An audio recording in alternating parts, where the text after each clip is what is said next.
මගේ හදවතේ තියෙන අදහස කොහොමද කියන්නේ? මොකද මේක අහන්න නැත්තේ. මොකද මේ යාමනේ මේ වගේ දෙයක් කියන්නේ හොරාසින මාළුත් ඇතුළේ දෙකියනවා. නාගවර්ණ. ඇත්තටම ඔයා මේ රාජමාලිගාවට මගේ අයියාත් එක්ක ඇස්දාගෙන ආපු දවසේ ඇත්තමයි. මම යාව දැක්ක මුල්ම හොරාවේ උනත් මට හිතුනේ ඔයා වැඩි කෙනෙක් මගේ අයියා දිවාගේ කෙනෙකුට නෙවෙයි උදින්නේ. මාගේ කල්ප වයස පස්සේ කෙනෙකුට කියලා.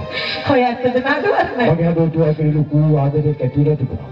ඒත් මට ඒක කියාගන්න බැරි වුණා මගේ අයියාගේ අංගමයිස්කවම. නාගවර්ණ.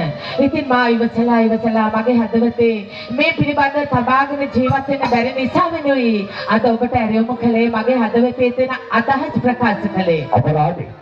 මෙච්චර කාලයක් තිස්සේ අපි දෙන්නම ගැන හිතාගෙන ඔය හදවතේ හිරකරගෙන නිකන් බොරුවට දුකසේ ජීවත් වෙලා තියෙනවා. ඔව් ඒක නම් ඇත්ත තමයි. ඒත් ඔබේ අයියන්ගේ සමග කාලය ගෙවිගෙන යනකොට මේ පිළිබඳ ඔබට පවසන්න මට අවස්ථාවක් ලැබුණේ නෑ නාගවර්ණ. නමුත් මා හදවතින් ඔබට බොහෝසේ ආදරය කළා නාගවර්ණ. හා.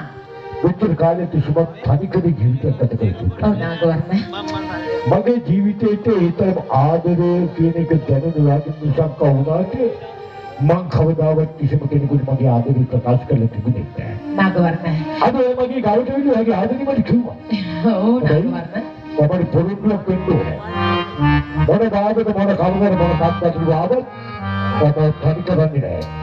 මගේ ජීවිතේ කඩුව සුසුම උරුම කරලා දීලා මගේ ජීවිතේ ඈත්තුලා යන්නේ. අපෝ නේ නාගවර්ණ. මම ඔබට දෙවරක් පොරොන්දු වෙනවා. ඔබේ හදවතේ දුකක් වේදනාවක් කිසිදාක දෙන්නේ නැහැ. ඔබව මගේ නෙතක වගේ රට බලාගෙන මේ රාජ මන්දිරය තුළ අප දෙදෙනාගේ ආදරේ රහසක් කොට සගවගෙන සදාකාලිකවම ආදරෙන් ජීවත් වෙමයි මගේ තියෙන එකම පැතුම. අද මගේ ජීවිතේ ලස්සනම තමයි. ඔව් නාගවර්ණ. විශ්ව දවසකට කවදාවත් අපිට වෙන්නේ. ඒක අපිට දෙන්නත් එක්ක. ඔව් නාගවර්ණ. බංගුවද ලස්සන ස්ථිත දිහා බලාගෙන. නාගවර්ණ. ඔබේ සිහිනවි පිටි පුංචි මොනවද දිහා බලාගෙන. මගේ හදවතේ තියෙන ආදරي සිනේ. කොයි තරම්ද කියලා මම කියන්නේ. ඇත්තමයි නාගවර්ණ මම අහන්න කැමතියි නාගවර්ණ ඔබේ මොවෙම. ඉතින් පවසන්න මට කියන ආදරේ කොහෙන්ද කියලා නාගවර්ණ මම අසාසෙත් වෙනවා. හා. මම කොයි තරම් ආදරේද කියලා නාගවර්ණ. එයාටකෝ. ඉතින් කියන්නකෝ නාගවර්ණ මම අහගෙනයි.